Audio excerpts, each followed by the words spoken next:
Hello, welcome back to TNC and welcome back to the channel's retail investing series. So starting out as a young and relatively inexperienced retail investor, you're going to meet with many crossroads where you have to make key decisions which will ultimately decide and inform and shape your investing strategy as well as your portfolio. So in this video, I will try to answer one of the first dilemmas that you will encounter, whether or not you want to be an active investor or passive investor. So let me spoil the ending for you a little bit here. The answer is almost always 100% of the time. I will recommend for you, for the people watching this channel and for myself as well, to be a passive investor. In this video, I will hopefully make 4 convincing arguments in favor of passive investing. If you haven't watched my previous video on how to develop your own investing strategy, this video and the other videos to come in this series are a follow-up to that introduction. So in that video, I talk about how to formulate your own strategy by asking yourself 4 key questions. One of the questions is how much you want to be involved in managing your assets, in managing your portfolio. This video answers that question. Be sure to check that out above and below in the description box. And as always, give this video a solid thumbs up if you like this retail investing series, and hit the subscribe button if you want timely updates on fresh new content on this channel. So what are active and passive investing?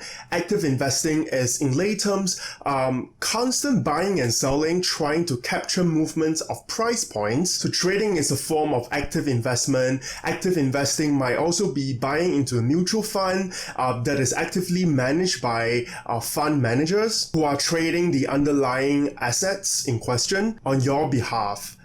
Passive investing, on the other hand, in lay terms, is fundamentally a buy and hold strategy with regular rhythm and periodicity. You don't engage with the markets other than routine buying with the intention of holding for at least a horizon of 10 years and not selling anytime within the short run. Very often, this strategy also involves buying into an index fund that tracks a certain market index, which can be understood to be the market average. But let's start and set the tone right with a very strong piece of empirical evidence fundamental to the argument that I'm making in favor of passive investing. Actively managed funds have systematically underperformed the market index.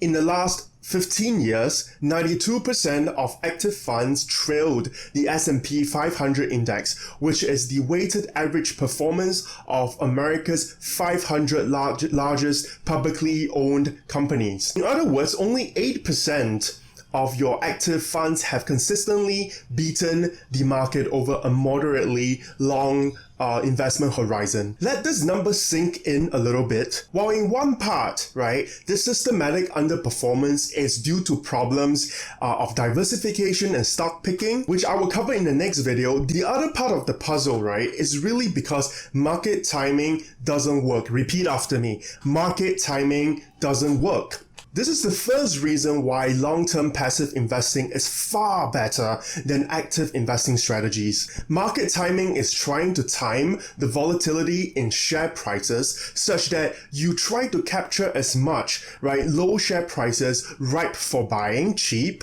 and all-time highs ripe for selling high. Active traders try to accomplish this through both fundamental analyses, so analyses of economic and firm level conditions, and technical analyses, which is looking at price charts and price movements. Well, at the baseline, the market and therefore price points are quite arbitrarily determined.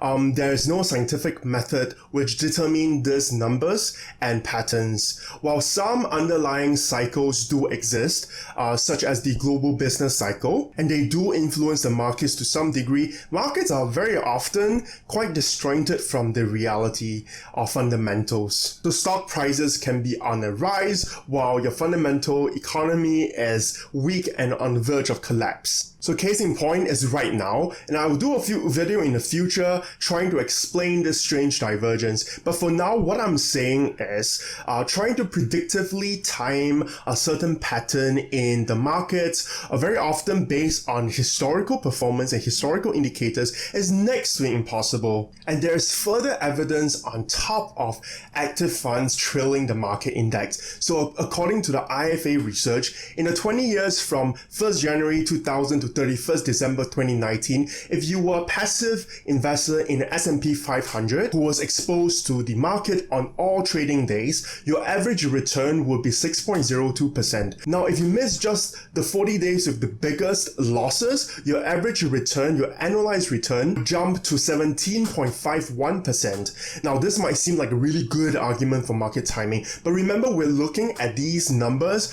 in retrospect, right, with hindsight. So as an investor, it will be extremely difficult, next to impossible, to selectively choose trading days where you will avoid these losses. Furthermore, you need to do this successfully for a sustained period of 20 years.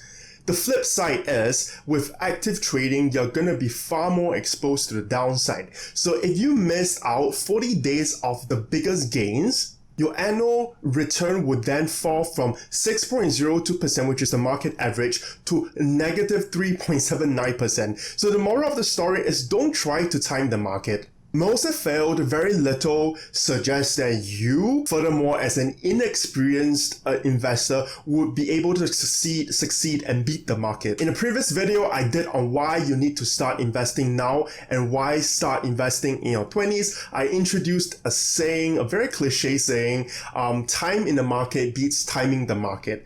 And that holds extremely true in light of the empirical evidence that I just presented to you. So investing smart is more about sustained, regular, continuous exposure to the markets. Let time, let the markets, let the compound interest effect do their magic. Don't introduce idiosyncratic risks into your investments through active management, active strategies that can increase, but also just as likely decrease your returns over the long run significantly. But the second reason why long-term passive investing is far better than active management is that humans are emotional and thus prone to mistakes, just as the stock market is an amalgamation of human emotions, similarly vulnerable to flaws, to shocks, to irrationality.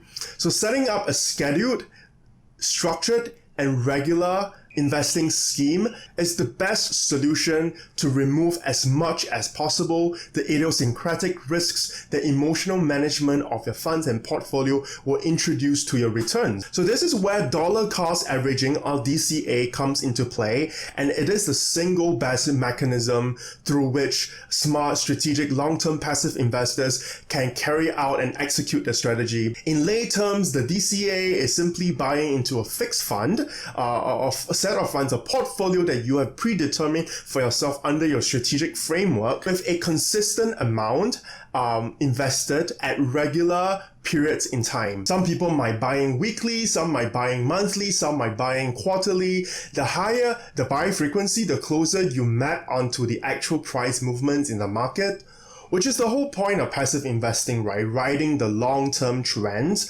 and minimizing and disregarding short-term volatility. Now, the only problem here is that buying more frequently incurs higher fees, and buying less saves you on those fees, but approximate market trends less religiously.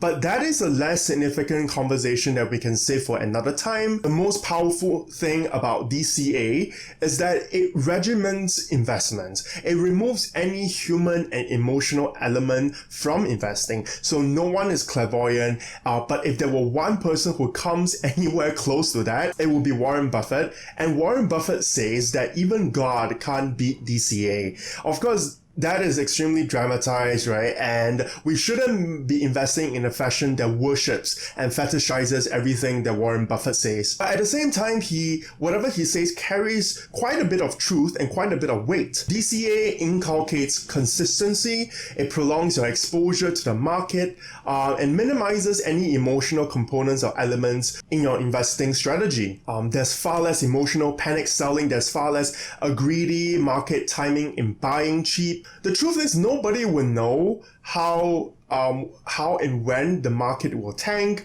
or skyrocket. So anecdotally, I've been holding on to quite a bit of a cash position since February, and I've been waiting to buy when prices really fall to a point where I think it's cheap enough. But using my understanding of fundamentals of the economy wasn't quite enough, because despite the fact that the economy was pretty weak and sluggish, the stock market actually dipped and then quickly rebounded by quite a bit. Now, it did so for a host of reasons which I will explain in another video. The lesson here is that if I adhered strictly to a DCA regime, I would have captured far more of that downward slope. Now, the third reason why passive investing is far superior to active management is that time washes away all the fears that you might have of investing risks. Long-term investing strategy minimizes and almost relegates short-term volatility in share prices into irrelevancy.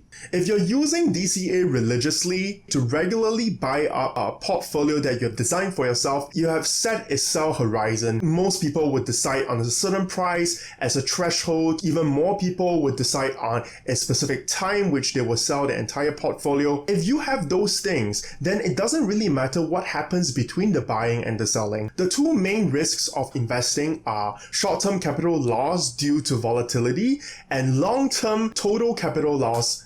Well, the latter is quite unlikely because that would entail a global economic catastrophe that pretty much endangers humankind. If that happens, then any discussion that we're having here about the stock market will instantly become moot, right? In face of an existential threat. So if we take that scenario to be highly unlikely, then the only real risk left is short-term capital loss from market volatility. And the only solution to that then is long-term passive buy and hold investing horizon. A 2017 research by Farmer and French find that in any 1 year period, there will be a 36% chance that stocks underperform relatively safe investments such as the US Treasury bills. But across a 30-year horizon, that probability drastically decreases to 4.08%. Now, my last argument here in favor of long-term passive investing over active management is simply that there isn't enough time. Right? So if the perennial problem of human existence is the scarcity of time and energy, if there were infinite time, I would most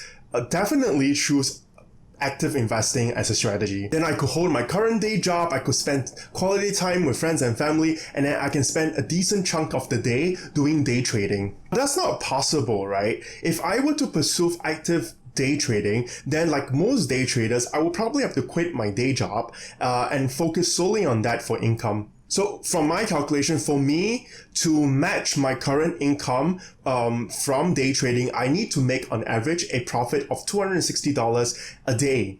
That's kind of like already insane if you consider short-term volatility in the market, as well as the fact that I'm quite inexperienced as a trader. But $260 a day is just the base income without the interest that you might accrue from a passive investing strategy. So if we take an additional 6% return on your long-term market exposure, then I actually need to make an average profit of $275 every single day. And to make things even more, I need to sustain $275 every day, okay, 365 days for 20 to 30 years to match the similar returns of passive investing. And sometimes it's not all about the money, right? Your day trading might not bring you the same level of personal and professional satisfaction that your day job might bring you.